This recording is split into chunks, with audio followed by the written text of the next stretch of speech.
Now it's high time that we will get true energetic and positive vibration with the spectacular speech of our mentor, the famous psychologist, the special educator, member of Rehabilitation Council of India. He is none other than Dr. Hussain Basha. Let us welcome Dr. Hussain Basha with a big applause. He has produced hundreds of thousands of life skill trainers through his life skills coaching center. Dr. Hussain Basha, sir. Happy evening. It's a great pleasure and privilege to be here today. Thanks to Saipa for this wonderful opportunity. Thanks to the delegates of this function. Right. So நம்ம கிளாஸில் பார்த்துருப்போம் transaction அனாலிசிஸில் பொதுவாகவே ஒவ்வொரு மனுஷனுக்கும் ஒரு stroke தேவைப்படும் அப்படின்ட்டு. Stroke எதுக்கு அப்படின்னா, ஸ்ட்ரோக் நீங்கள் சொல்கிறது ஒரு positive stroke. Stroke we mean here the positive energy. So மனுஷன் பிறந்ததுலேருந்து அவன் இறக்குற வரைக்கும் ஏதாவது ஒரு ஸ்ட்ரோக் அவனுக்கு கொடுத்துக்கிட்டே இருக்கணும். அப்போ தான் அவனால் நிம்மதியாக இறக்க முடியும். குழந்தை பிறந்ததுலேருந்து ஒரு 3-4 வயசு 5 வயசு வரைக்குமே அந்த ஸ்ட்ரோக்குங்கிறது நான் வெர்பலாக இருக்கும். பெரும்பாலும் நான் வெர்பலுங்கிறது அந்த குழந்தையை தூக்குறது, கொஞ்சறது, தட்டி கொடுக்கறது, ஸோ அதை கட்டி பிடிக்கிறது, இது எல்லாமே ஒரு ஸ்ட்ரோக். ஒரு காலகட்டம் தாண்டும் பொழுது அந்த ஸ்ட்ரோக் அந்த பிள்ளைக்கு கிடைக்காது. ஃபிசிக்கலாக அந்த பிள்ளையோடு இருக்கக்கூடிய அந்த ஸ்ட்ரோக் குறையும் பொழுது அந்த பிள்ளை எதிர்பார்க்கக்கூடிய ஸ்ட்ரோக் என்ன அப்படின்னு பார்க்கும் பொழுது அப்ரிஷியேஷன். ஸோ அப்ரிஷியேஷன் ஸ்ட்ரோக் எப்பயுமே we need all the time.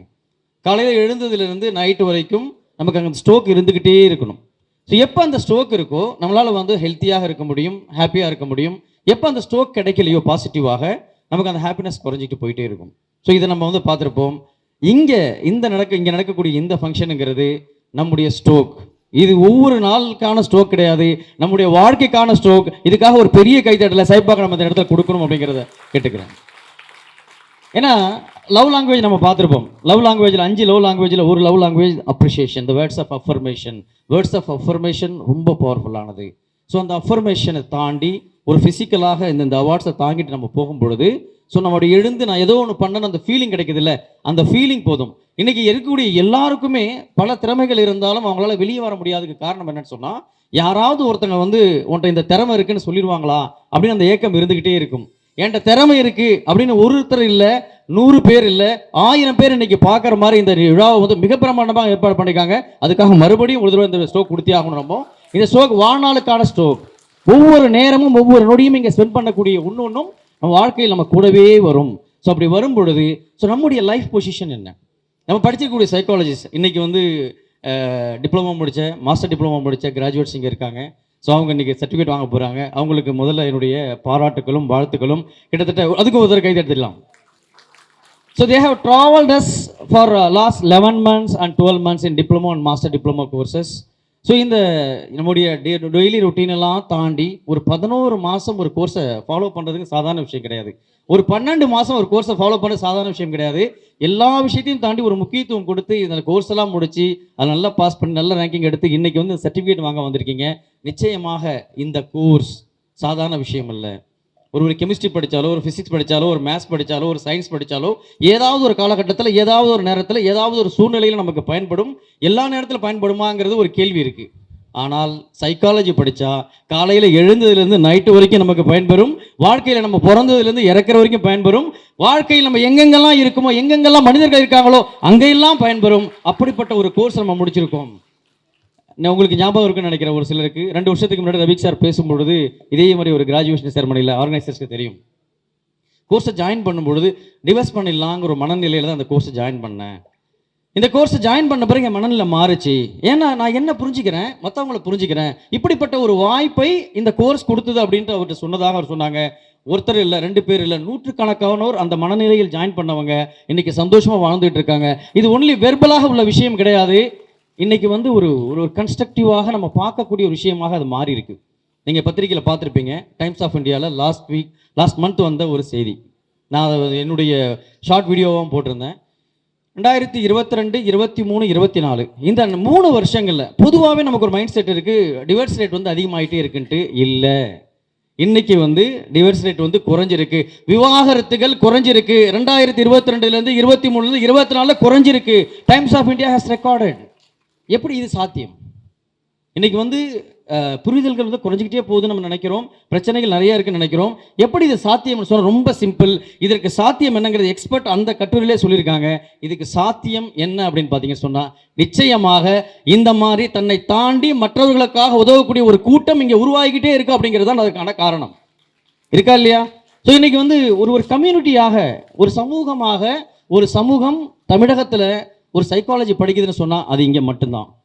தமிழகத்தை தாண்டி இந்தியாவிலேயே நம்ம சொல்ல முடியும். இத்தனை கிட்டத்தட்ட ஒரு 100கணக்கான பேர் நம்முடைய கிளாஸில் நீங்கள் ஸ்டூடெண்ட்ஸ் பார்த்தீங்கன்னு சொன்னால் மொத்தமாக 750 பேர் ஆவரேஜாக அட்டன் பண்ணுறாங்க. 750 பேர் ஆன்லைன் கோர்ஸை எப்போ கோவிட் தொடங்குச்சோ அப்போலேருந்து அட்டன் பண்ணுறாங்கிறது இங்கேயும் கிடையாது, இந்தியாவிலும் கிடையாது, உலகத்தில் நடந்திருக்கான்னு தெரியல. ஒரு கம்யூனிட்டியாக மிகப்பெரிய அளவில் உளவியல் சார்ந்த ஒரு சிந்தனை இன்னைக்கு வளர்ந்துருக்கு அப்படிங்கிறது தான் அடிப்படையில் உள்ள விஷயம். அப்போ இதை நம்ம எப்படி பயன்படுத்தணும் அப்படிங்கிற முறையில் பயன்படுத்தும் பொழுது நிச்சயமாக நமக்கு பயனுள்ளதாக இருக்கும். நம்ம கிளாஸில் நம்ம நிறைய பார்த்துருப்போம், மனிதர்களை எப்படி பார்க்கணும், மனிதர்களை எப்படி பார்க்கணும்னு எரிக் பெர்ன் சொல்கிறாருன்னு சொன்னால் 4 நிலையை நம்ம வந்து மனுஷன் எடுக்கிறோம். காலையில் பிறந்ததுலேருந்து இறக்குற வரைக்கும் 4 நிலைகள். இந்த 4 நிலையில் நம்ம எந்த நிலையில் இருக்கும்? அதில் முதல் நிலை என்ன? ஐ am okay, you are not okay. இது மனிதனுடைய முதல் நிலை. நான் ஓகே இல்லை, நான் ஓகே, நீலாம் ஓகே இல்லை, இப்படிங்கிற ஒரு மனநிலை சிலருக்கு வளருது. எப்படி வளருது? அவங்களுடைய சூழ்நிலை, அவங்களுடைய பிறப்பு, அவங்களுடைய பெற்றோர்கள் வளர்த்தது, அதற்கு பிறகு அவங்க படித்த ஸ்கூல், அவங்களுடைய நெய்பர்ஸ், இது எல்லாம் சேர்ந்து அவங்க நிலைப்பாட்டுக்கு வரான். என்னது? ஐ ஆம் ஓகே, நான் நல்லா இருக்கேன், நீங்களாம் நல்லா இல்லை. இந்த நிலை சரியானதா? இல்லை. இந்த நிலை எதை உருவாக்கும்? கர்வத்தை உருவாக்கும். இந்த நிலை என்னாக்கும்? பெருமையை உருவாக்கும். பெருமையோ கர்வமோ நமக்கு எந்த விதத்திலும் பயன்படாது, கடைசியில் ஒன்றும் இல்லாமல் போயிடும். அப்போ அந்த கர்வம் அந்த நிலையை கொடுக்கக்கூடியது ஐ am okay, you are not ஓகேன்ட்டு. இது வேணுமா? வேணாம். 2வது நிலை என்ன? You are okay, I am not okay. நீங்கள்லாம் ஓகே, நல்லா இருக்கீங்க, பட் நான் நல்லா இல்லை. இந்த நிலை எதை உருவாக்கும்? தன்னம்பிக்கை இழக்க வச்சிடும். நம்ம செல்ஃப் கான்ஃபிடன்ஸ் கம்ப்ளீட்டாக இழந்துருவோம். இப்படி நிறைய பேர் இருக்கும். இவன் தான் அல்டிமேட்டாக டிப்ரெஷனில் போகிறது, இவன் தான் அல்டிமேட்டாக சூசைட் தாட் போகிறது. அப்போது you are okay, I am okay, I am not ஓகேங்கிறதும் ஆபத்து. அப்போது I am okay, you are not okay வேண்டாம். You are okay, I am not okay அதுவும் வேண்டாம். 3வது நிலை you are not okay, I am not okay. So இது வேணுமா? இருக்கிறதுலே மோசமானது. நீயும் நல்லா இல்லை, நானும் நல்லா இல்லை. நீயும் நல்லா இருக்க மாட்டேன், நானும் நல்லா இருக்க மாட்டேன். நீயும் நல்லாவும் இருக்க மாட்டேன், நானும் நல்லா இருக்க விட மாட்டேன். ஸோ இது 3வது நிலை. இந்த 3வது நிலை ஏதாவது பயனுள்ளதாக இருக்குமா? இல்லை.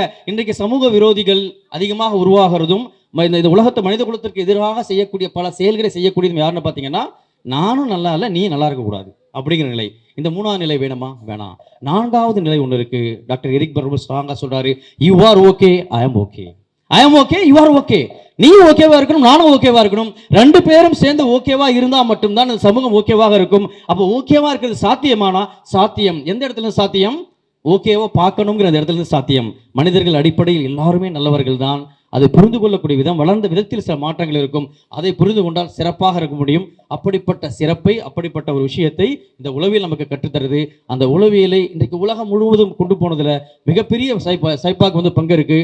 எங்கெங்கெல்லாம் மனிதர்கள் இருக்காங்களோ, எங்கெங்கெல்லாம் வந்து சர்க்குலேஷன் இருக்கோ, பேம்ப்ளெட்டாக இருக்கட்டும், டிஜிட்டல் சர்க்குலேஷனாக இருக்கட்டும், எல்லா இடங்கள்லையுமே கோவிடுடைய காலத்திலிருந்து எப்படி ஜாயின் பண்ணுவாங்க, எங்கிருந்து வராங்க அப்படிங்கிறதே தெரியாது. அந்த அளவுக்கு மக்கள்கிட்ட ரீச் பண்ணி இன்னைக்கு ஆவரேஜாக ஒரு 700-750 ஸ்டூடெண்ட் ஆவரேஜாக தொடர்ச்சியாக 4 வருஷமாக வெவ்வேறு பேட்ச் நடந்துகிட்டே இருக்கு. இன்னைக்கு நீங்கள் பார்த்தீங்கன்னு சொன்னால் கிட்டத்தட்ட ஒரு 20 பேட்ச், 26வது பேட்சுக்குள்ள அட்மிஷன் எம்டிசிசியும் டிசிபிக்கு 11வது பேட்ச் நடந்துட்டு இருக்குன்னு சொன்னால் மிகப்பெரிய விஷயம். இதுக்கு பெரிய தேடிகள் நீங்கள் கொடுக்கணும். ஏன்னு சொன்னால், இதை படித்து முடித்தவொடனே எனக்கு வேலை கிடைக்குமா அப்படிங்கிற மனநிலையெல்லாம் ஒரு காலத்தில் இருந்தது. வேலையை உருவாக்கக்கூடிய தன்னம்பிக்கையாளர்களை தான் இந்த படிப்பு உருவாக்குது, ஆண்டர்பிரனர்ஸை தான் உருவாக்குது. அப்படிப்பட்ட உருவானவர்கள் இந்த கடந்த 4 வருஷத்துக்கு மட்டும் 100கணக்கானோர் வேர்ல்டு வைட் ப்ராக்டிஸ் பண்ணிட்டு இருக்காங்க. அவர்களுக்கும் வாழ்த்துக்கள். இது போன்ற பணி தொடர்ந்து செய்யப்படணும். அதற்கு உங்களுடைய எல்லாருடைய வாழ்த்தும் பிரார்த்தனையும் இருக்கணும். இதை கேட்டுக்கொண்டு விடைபெறுகிறேன். அஸ்ஸலாமு அலைக்கும் வரஹ்மத்துல்லாஹி வபரகாத்துஹு. தேங்க்யூ.